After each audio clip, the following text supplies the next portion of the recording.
2 নম্বর কথা হচ্ছে যারা বিবাহিত, দিনের বেলা যদি বিবাহিত কেউ ভালোবাসার আতিশায্যে তার স্ত্রীকে জড়িয়ে ধরে কিংবা কিস করে, এই কিসিং এর কারণে এবং হাগিং এর কারণে, ভালোবাসা প্রকাশ করার কারণে এগুলোতে রোজা ভাঙে না। কিন্তু আমরা সাজেস্ট করব যে এই জাতীয় কাজে যাতে আমরা দিনের বেলা জড়িয়ে না পড়ি। কারণ আপনি যদি আপনার বিবাহিত স্ত্রীকে জড়িয়ে ধরেন বা কিস করেন, এতে হয়তো আপনি সেক্সুয়ালি আরও এক্সাইটেড হয়ে যেতে পারেন।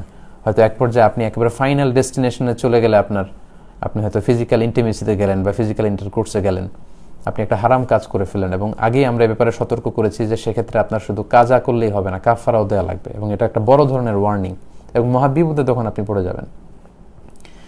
এজন্য আমরা সাজেস্ট করি যে দিনের বেলায় এই জাতীয় কাজ যেন আমরা না করি। তারপরেও কেউ যদি ভালোবাসার আতিশায্যে দিনের বেলায় আপনার স্ত্রীকে যদি আপনি জড়িয়ে ধরেন বা চুমু খান, এতে কিন্তু আপনার রোজা ইনশাআল্লাহ ভাঙবে না।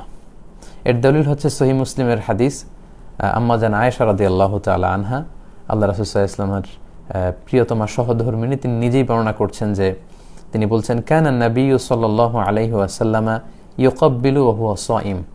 আল্লাহ রাসূল সাল্লাল্লাহু আলাইহি ওয়াসাল্লাম রমাদান মাসে দিনের বেলায় আমাকে চুমু দিতেন, ওয়া ইউবাশিরু ওয়া হুয়া সাইম, এবং তিনি আমাকে জড়িয়ে ধরতেন, আগলে রাখতেন রোজা রাখা অবস্থায়। তো এটাই প্রমাণ করে যে চুমু দিলে বা স্ত্রীকে জড়িয়ে ধরলে, কিস করলে বা হাগ করলে, এতে করে কিন্তু আপনার রোজা ভাঙবে না। তবে আমরা এটাকে সাজেস্ট করি না, যেহেতু এটার কারণে আপনি সেক্সুয়ালি এক্সাইটেড হয়ে যেতে পারেন এবং আপনি বড় ধরনের কবিরা গুনাহে লিপ্ত হয়ে যেতে পারেন। তবে কারো যদি নিজের ওইরকম কন্ট্রোল থাকে, তাহলে এরকম ঘটনা যদি ঘটে যায়, তাহলে আপনার রোজা ভাঙবে না ইনশাআল্লাহ। 3 নাম্বার হচ্ছে ওয়েট ড্রিম, যেটাকে আরবিতে বলে আল ইহতিলাম, বাংলায় অর্থ দাঁড়াবে স্বপ্নদোষ। অর্থাৎ রমাদানে দিনের বেলা আপনি ঘুমিয়ে আছেন, এমন কিছু হয়তো স্বপ্নে দেখেছেন যেটার কারণে আপনার উত্তেজনা চলে এসেছে এবং সিমেন আউট হয়েছে, দেহ থেকে বীর্যপাত হয়েছে। তো এটার কারণে কিন্তু আপনার রোজা ভাঙবে না, কারণ আপনি ঘুমিয়েছিলেন। আমরা শুরুতেই শুনেছি যে রুফি আল কালামু আন সালাসা আনিন নাইমি হাত্তা ইয়াস্তাইকিযা, ঘুমন্ত ব্যক্তির উপর থেকে শরীয়তের বিধানকে রহিত করা হয়েছে যতক্ষণ না সে জাগ্রত হয়।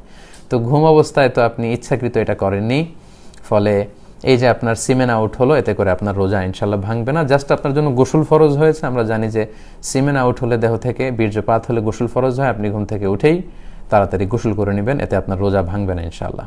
স্বপ্নদোষের কারণে রমাদানের দিনের বেলায় স্বপ্নদোষ হলে, যেটাকে ওয়েট ড্রিম বলে, এতে আপনার রোজা ভাঙবে না।